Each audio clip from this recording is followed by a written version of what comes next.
ಮೇ ಅಸ್ತು ಸದಾಶಿವೋಂ ಅಂತ. ಶಿವ ಅಂತಂದರೆ ಏನು?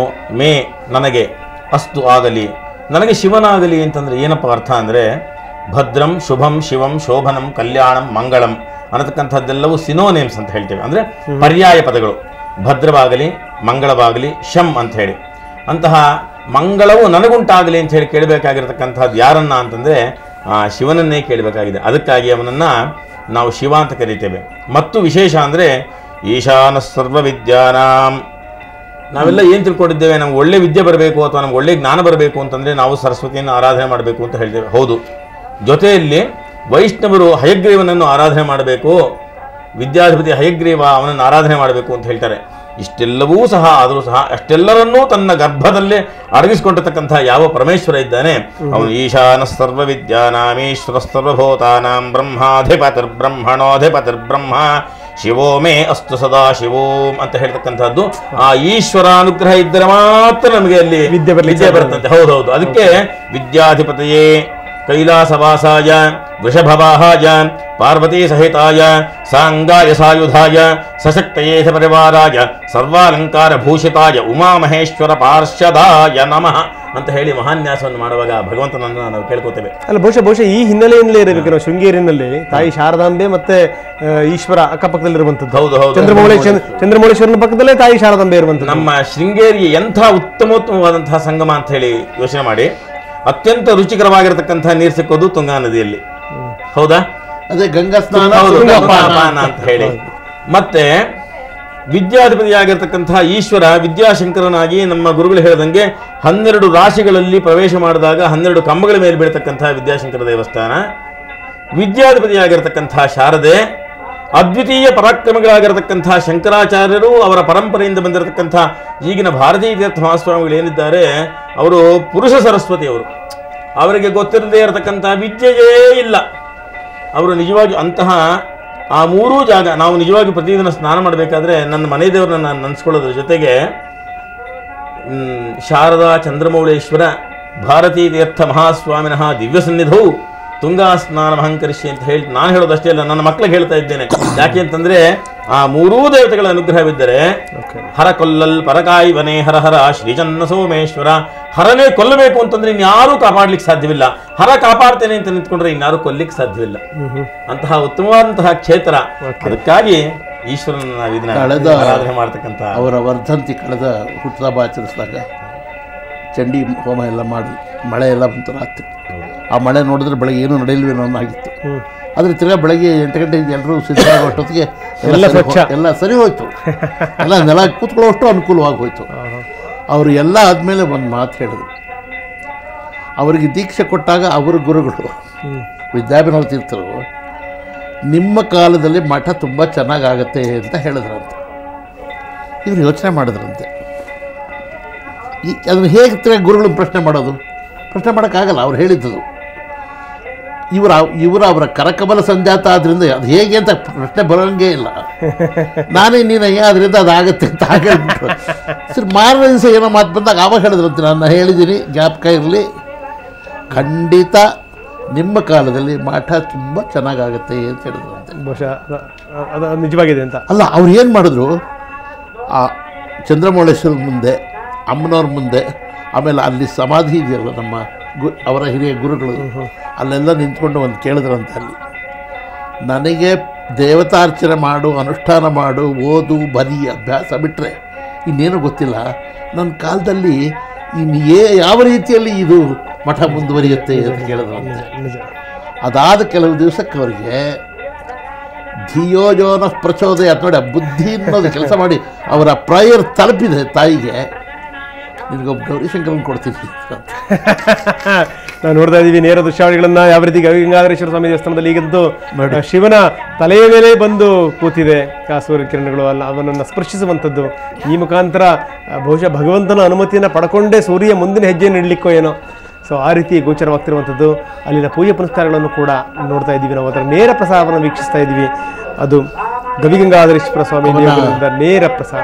ಅವನ ಕಾಯಕ ಶುರು ಮಾಡೋಕ್ಕೆ ನಾಳೆಯಿಂದ ಇವತ್ತಿನಿಂದ ಒಂದು ನೀರಾಜನ ಮಾಡಿಬಿಟ್ಟು ಹೋಗ್ತಾ ಇದ್ದಾನೆ.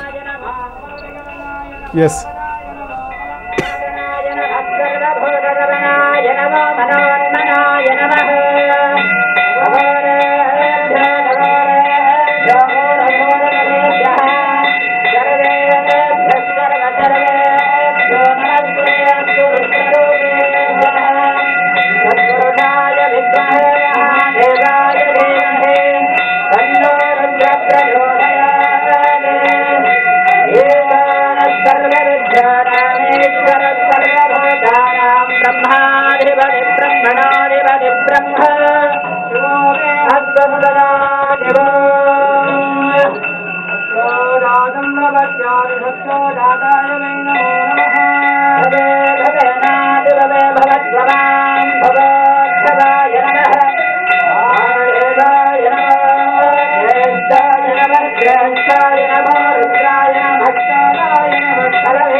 ನಾವು ನೋಡ್ತಾ ಇದ್ವಿ ಸೂರ್ಯರಶ್ಮಿ ಯಾವ ರೀತಿ ಶಿವನನ್ನ ಸ್ಪರ್ಶ ಮಾಡ್ತು ಅನ್ನುವಂಥದ್ದು. ಅಲ್ಲಿ ಪೂಜೆ ಪುನಸ್ಕಾರಗಳು ಕೂಡ ಅತ್ಯಂತ ಜೋರಾಗಿ ನಡೀತಾ ಇದೆ. ಅಲ್ಲಿನ ದೀಕ್ಷಿತರು ವಯೋವೃದ್ಧರು ಅವರು ಕೂಡ ಅತ್ಯಂತ ಭಕ್ತಿ ಶ್ರದ್ಧೆಯಿಂದ ಆ ಪೂಜೆ ಪುನಸ್ಕಾರಗಳನ್ನು ನೆರವೇರಿಸ್ತಾ ಇದ್ದಾರೆ. ಅಂತೂ ಇಂತೂ ಶಿವನಿಗೆ ಅಭಿಷೇಕ ಕೂಡ ಆಯಿತು.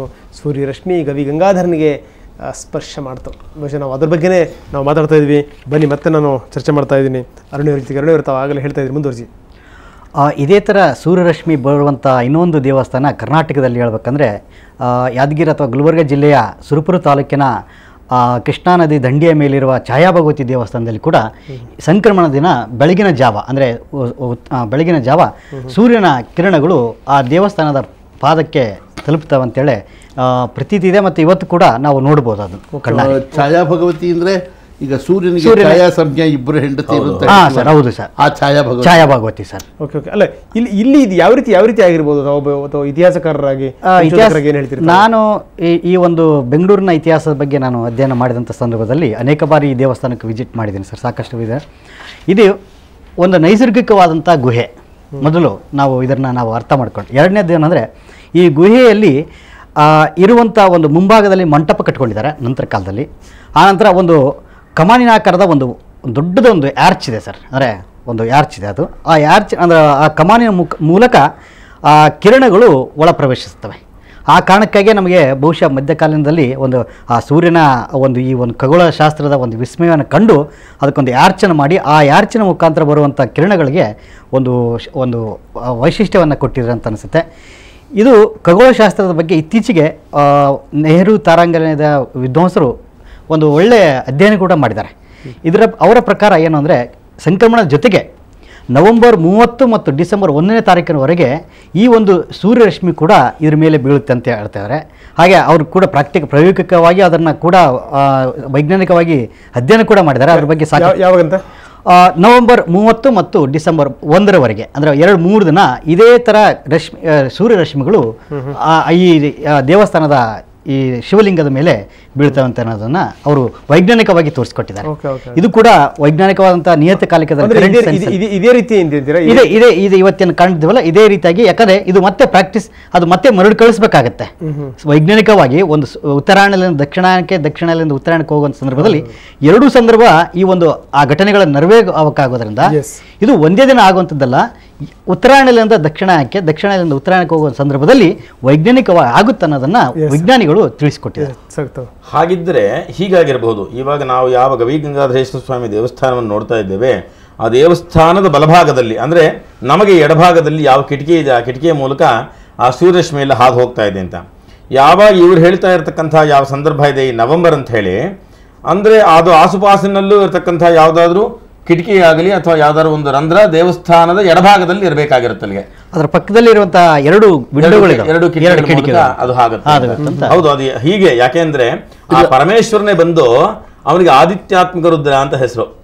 ಅವನಿಗೆ ಏಕಾದಶಿ ರುದ್ರನ ನಾವು ಯಾವಾಗ ಆರಾಧನೆ ಮಾಡ್ತೇವೆ, ಅಸೌಯಸ್ತಾಮ್ರೋ ಅರುಣ ಉತ ಬಭ್ರಸ್ಸು ಮಂಗಲಃ ಯೇ ಚೇಮಾಗಂ ರುದ್ರ ಅಭಿತೋ ದಿಕ್ಷಿತಾಸಹಸ್ರಶೋ ವೈಶಾಗಂ ಹೇಳೈಮಹೋಂ ಅಸವ್ಯೋ ವಸತ್ಪತಿ ನೀಲಗ್ರೀವೋ ವಿಲೋಹಿತಃ ಉತೈನಂ ಗೋಪಾ ಅದೃಶನ್ನದೃಶನ್ನುದಹಾರ್ಯ ಉತೈನಂ ವಿಶ್ವಭೂತಾನಿ ಸದೃಷ್ಟೋ ಮೃಡಯಾತಿನಃ ಅಂತ ಹೇಳ್ತೇವೆ. ಯಾವುದು ನಮ್ಮ ಆದಿತ್ಯಾತ್ಮಕನಾಗಿರ್ತಕ್ಕಂಥ ರುದ್ರನನ್ನು ರುದ್ರೇಕಾದಶಿ ಆಗಲಿ ಅತಿರುದ್ರಮಹಾಯ ಆಗಲಿ ಇತ್ಯಾದಿ ರುದ್ರಾರಾಧನೆ ಮಾಡ್ತಕ್ಕಂಥ ಸಂದರ್ಭದಲ್ಲಿ ಏಕಾದಶಿ ರುದ್ರರಲ್ಲಿ ಆತನನ್ನು ಆರಾಧನೆ ಮಾಡ್ತೇವೆ.